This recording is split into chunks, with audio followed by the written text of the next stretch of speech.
आकाशवाणी गोरखपुर से प्रादेशिक समाचार।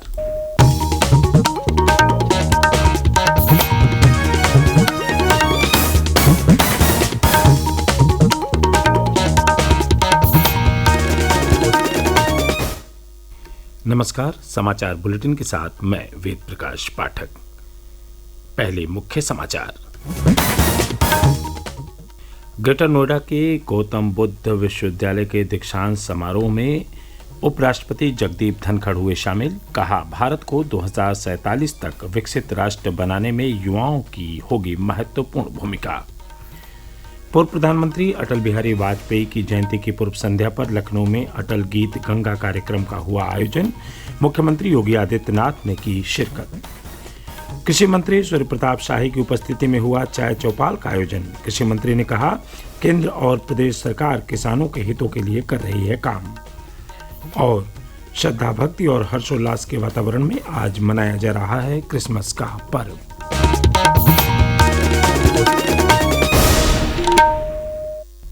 अब समाचार विस्तार से। ग्रेटर नोएडा स्थित गौतम बुद्ध विश्वविद्यालय के दीक्षांत समारोह में कल उपराष्ट्रपति जगदीप धनखड़ मुख्य अतिथि के रूप में शामिल हुए। कार्यक्रम की अध्यक्षता मुख्यमंत्री योगी आदित्यनाथ ने की। वे विश्वविद्यालय के कुलाधिपति भी हैं। इस अवसर पर उपराष्ट्रपति ने विद्यार्थियों का आह्वान करते हुए कहा कि भारत को 2047 तक विकसित राष्ट्र बनाने में युवाओं की महत्वपूर्ण भूमिका है और देश एक दिन विश्व गुरु बनेगा।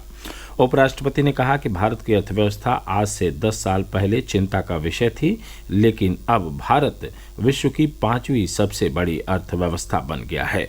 उन्होंने कहा कि उत्तर प्रदेश में आज निवेशक निवेश करने के लिए उत्सुक हैं। हर क्षेत्र में प्रदेश विकास की राह पर आगे बढ़ रहा है। हमने तो सपना भी नहीं देखा था कि क्या भारत यह स्वरूप लेगा।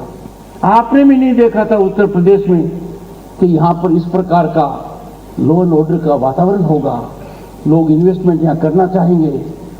हर तरीके से देश फूलेगा फलेगा उत्तर प्रदेश के आधार पर। ये बदलाव आया है। मैं माननीय मुख्यमंत्री जी से आग्रह करूंगा कि डिस्ट्रप्टिव टेक्नोलॉजी को लेकर, आर्टिफिशियल इंटेलिजेंस हो, इंटरनेट ऑफ थिंग्स हो, मशीन लर्निंग हो, इनका हमारी सुरक्षा से भी बहुत लगाव है।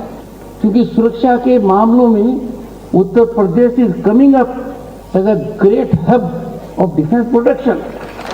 तो उत्तर प्रदेश उत्तम प्लेस है जहां इस प्रकार की संस्था को नर्चर किया जाए। समारोह में मुख्यमंत्री योगी आदित्यनाथ ने कहा कि भगवान बुद्ध का जीवन बहुत ही रोमांचक और प्रेरणादायी है। यह देश और दुनिया को एक नई राह दिखाने वाला है। उन्होंने कहा कि विश्वविद्यालय केवल डिग्री डिप्लोमा बांटने का माध्यम ही न बने, बल्कि समाज और राष्ट्र को सशक्त बनाने का जरिया भी बने। विश्वविद्यालय केवल शैक्षिक डिग्री या सर्टिफिकेट या डिप्लोमा बांटने के माध्यम न बने, बल्कि समाज के साथ और राष्ट्र के साथ उसका तारतम्य किस रूप में है, इसका भी उसको सशक्त माध्यम बनना पड़ेगा। और इसलिए समाज के प्रति कृतज्ञता का भाव पैदा करना है। कार्यक्रम में उपराष्ट्रपति के द्वारा उत्तर प्रदेश में किए गए विकास कार्यों और प्रशासनिक निर्णयों की जमकर सराहना की गई। वहीं देर शाम मुख्यमंत्री योगी आदित्यनाथ ने सोशल मीडिया प्लेटफॉर्म एक्स पर उपराष्ट्रपति जगदीप धनखड़ के प्रति हार्दिक आभार व्यक्त किया।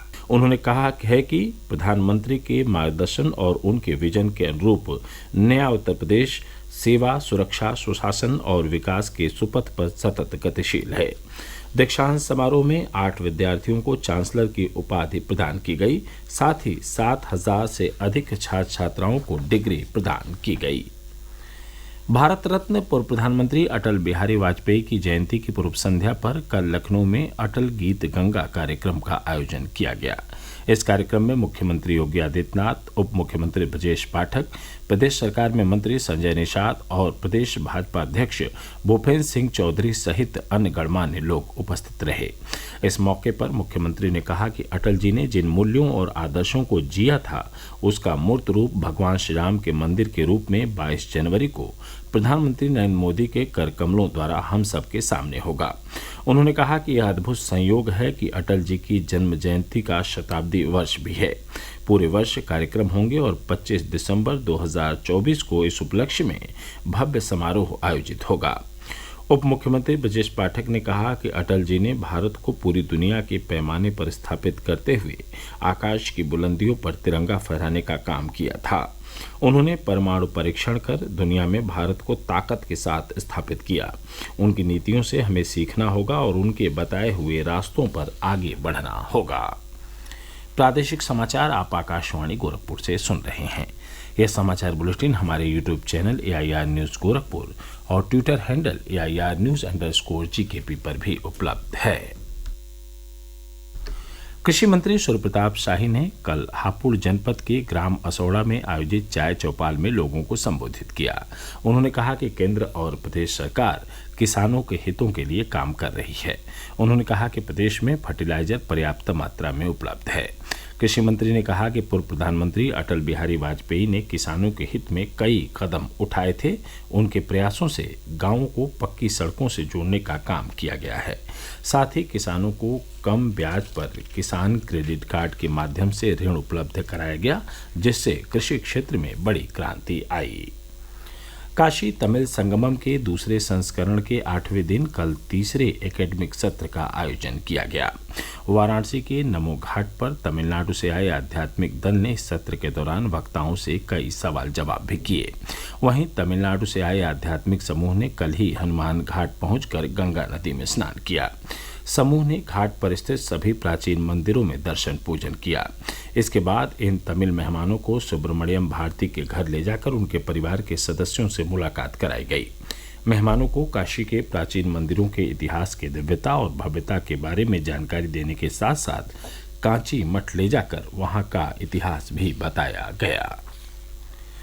देश प्रदेश और पूरी दुनिया में आज क्रिसमस का पर्व धार्मिक उत्साह और उल्लास के साथ मनाया जा रहा है।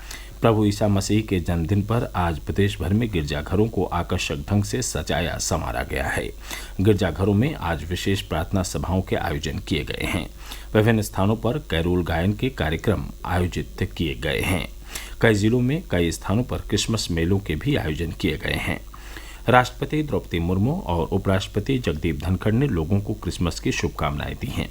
राष्ट्रपति ने क्रिसमस की पूर्व संध्या पर जारी एक संदेश में कहा कि क्रिसमस पर्व प्रेम और सद्भावना का संदेश देता है। उपराष्ट्रपति ने कहा है कि प्रभु यीशु का जीवन सद्भाव, क्षमा, प्रेम और सहानुभूति का प्रतीक है। प्रदेश भर में विकसित भारत संकल्प यात्रा के अंतर्गत विभिन्न कार्यक्रमों का आयोजन कर लोगों को केंद्र सरकार की योजनाओं की जानकारी देने के साथ ही उनका लाभ प्रदान किया जा रहा है। इसी क्रम में कल संकल्प यात्रा बरेली जिले के रिठौरा तहसील पहुंची, जिसमें उप मुख्यमंत्री केशव प्रसाद मौर्य ने विभिन्न योजनाओं के लाभार्थियों को प्रमाण पत्र एवं PM आवास की चाबी वितरित की। इस अवसर पर उप मुख्यमंत्री श्री मौर्य ने कहा कि केंद्र सरकार की योजनाओं का लाभ समाज के आखिरी पायदान पर बैठे व्यक्ति तक पहुंचाने के उद्देश्य से यह यात्रा गांव-गांव जा रही है। कार्यक्रम में पूर्व केंद्रीय मंत्री संतोष गंगवार सहित बड़ी संख्या में पार्टी कार्यकर्ता उपस्थित रहे। वहीं गाजीपुर में आयुष राज्य मंत्री दयाशंकर मिश्र दयालु ने विकसित भारत संकल्प यात्रा के तहत लाभार्थियों को प्रमाण पत्र प्रदान किया। इस अवसर पर उन्होंने कहा कि यह यात्रा प्रधानमंत्री नरेंद्र मोदी के विकसित भारत के संकल्प को पूरा करने के लिए शुरू की गई है। कानपुर के किदवई नगर में आयोजित विकसित भारत संकल्प यात्रा में सांसद सत्यदेव पचौरी ने कहा कि विभिन्न स्थलों पर शिविर आयोजित कर पात्र लोगों तक जन कल्याणकारी योजनाओं का लाभ पहुंचाया जा रहा है। इस दौरान विभिन्न विभागों द्वारा योजनाओं के बारे में लोगों को जानकारी दी गई और विकसित भारत बनाने का संकल्प लिया गया। उधर मऊ नगर पालिका परिषद क्षेत्र में भी संकल्प यात्रा के दौरान लोगों ने जानकारी प्राप्त कर विभिन्न योजनाओं का लाभ उठाया। और अंत में इस बुलेटिन के मुख्य समाचार एक बार फिर। ग्रेटर नोएडा के गौतम बुद्ध विश्वविद्यालय के दीक्षांत समारोह में उपराष्ट्रपति जगदीप धनखड़ हुए शामिल। कहा, भारत को 2047 तक विकसित राष्ट्र बनाने में युवाओं की होगी महत्वपूर्ण भूमिका। पूर्व प्रधानमंत्री अटल बिहारी वाजपेयी की जयंती की पूर्व संध्या पर लखनऊ में अटल गीत गंगा कार्यक्रम का हुआ आयोजन। मुख्यमंत्री योगी आदित्यनाथ ने की शिरकत। कृषि मंत्री सूर्य प्रताप शाही की उपस्थिति में हुआ चाय चौपाल का आयोजन। कृषि मंत्री ने कहा, केंद्र और प्रदेश सरकार किसानों के हितों के लिए कर रही है काम। और श्रद्धा भक्ति व हर्षोल्लास के वातावरण में आज मनाया जा रहा है क्रिसमस का पर्व।